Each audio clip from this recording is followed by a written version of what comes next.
it's me, Amy Stewart McIntosh, Executive Director here in Boulder, Colorado at Kutandara, where we're working on a song today called Shamwari, friends, or friendship in the Shona language from Zimbabwe. The song, again, was written in 1999 by our music director and my husband, Randy McIntosh. It really exemplifies all of the magic of Zimbabwean music, but simplifies things in enough of a way that this song is accessible to nearly every Zimbabwean marimba player. In this video, what we're going to work on is what we call the chord break.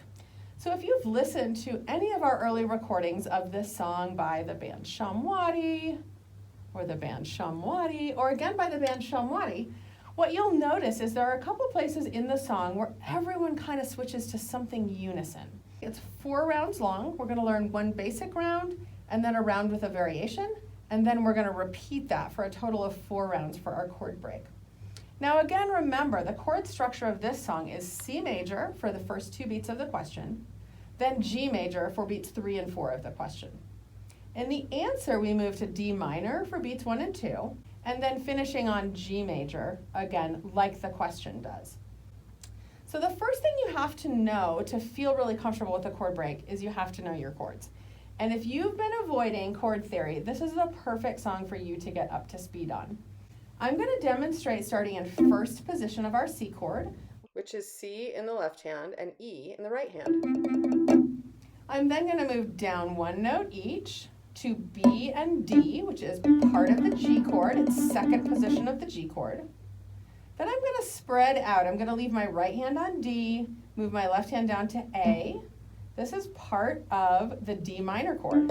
It's third position of the D minor chord. And then I'm going to go back to second position of the G chord. So basically I'm going to use first position C major, second position G major, third position D minor, and then back to second position G major. Now the rhythm I'm going to use is a rhythm that goes 3 and 4 and da da da da da da. Then on the beat it's da da da da da da. Then on the beat it's da da da da da da. Then on the beat. So that would sound like this: 3 and 4 and.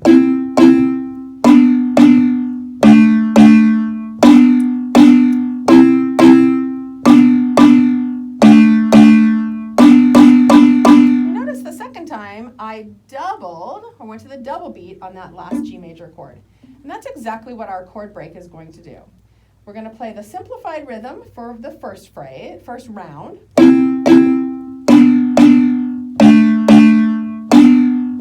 Then the second time, we're going to take that last G major chord and double beat it, so we get 4 of them instead of 2.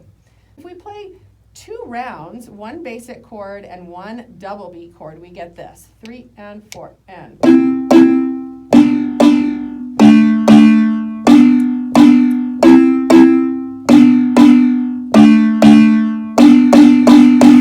Now if we do that 2 times for a total of 4 rounds, we have our chord break. The chord break is always 4 rounds long, just like the Shamwari melodic break is always 4 rounds long.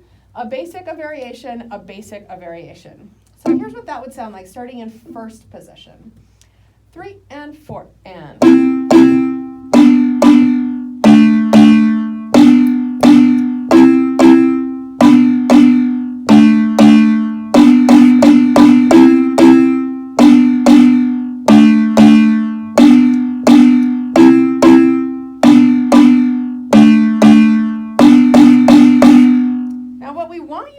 To do is actually play that chord break in any C major chord position starting. So I was just starting in first.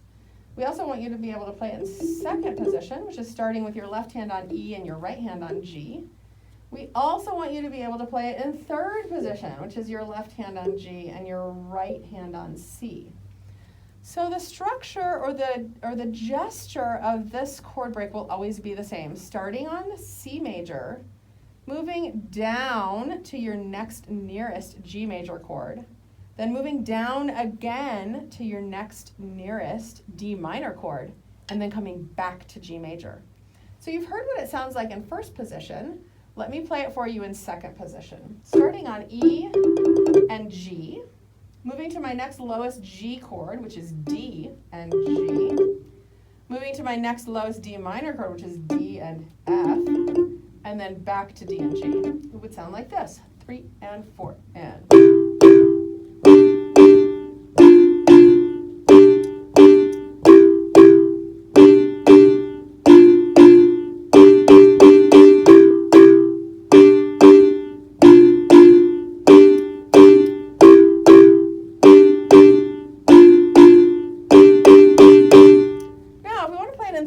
Our final chord position, I'm just going to drop down to G and C here in the lower range of the tenor. We're going to start on G and C, left and right hand, the C chord. Then we're going to drop down to our next lowest G chord position, which is G and B. Then drop down again to our next nearest D minor chord position, F and A. And then back to G major, G and B. In third position, the chord break sounds like this, 3 and 4 and.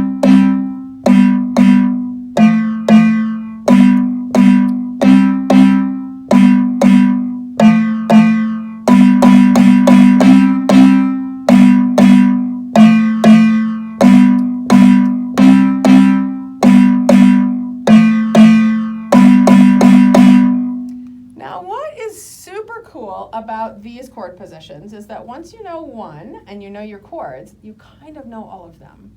And what you can do, depending on which instrument you're playing and the distribution of parts in your group, you can play the first half of your chord break in A position. And then on that double beat second round, you can pop up to the next nearest chord position. And that's actually what you hear on many of the recordings that we did of this song. So if I were starting in third position and I made that pop up in the middle, I would pop up, I'd be on my G chord, and in the last beats 3 and 4, instead of going 3 and 4 and, I would pop up to my next nearest G major chord and finish my answer there, like this.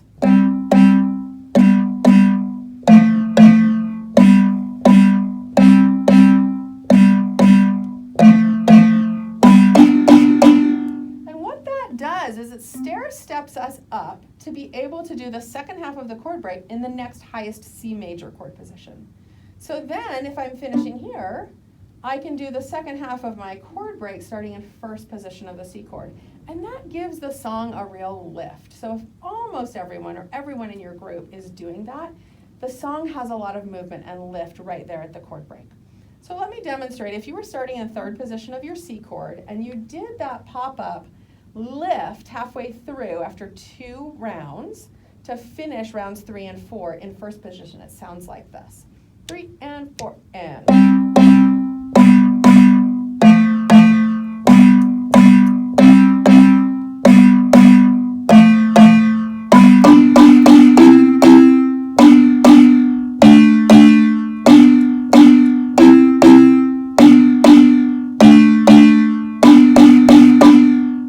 Go back to your basic part or to the end of the song or whatever's coming next. Now, I could demonstrate that for you in all the positions, but I bet you can figure it out. In fact, I challenge you to figure it out. The trickiest part for your group, of course, or maybe even for you personally, is going to be the syncopation of the da-da-ga, da-da-ga, da-da-ga, then on the beat. Work on it and leave a comment in the comment section if you need help or you want to ask a question about this very cool chord break as part of Randy McIntosh's arrangement of Shamwari. Stay safe and have fun, guys.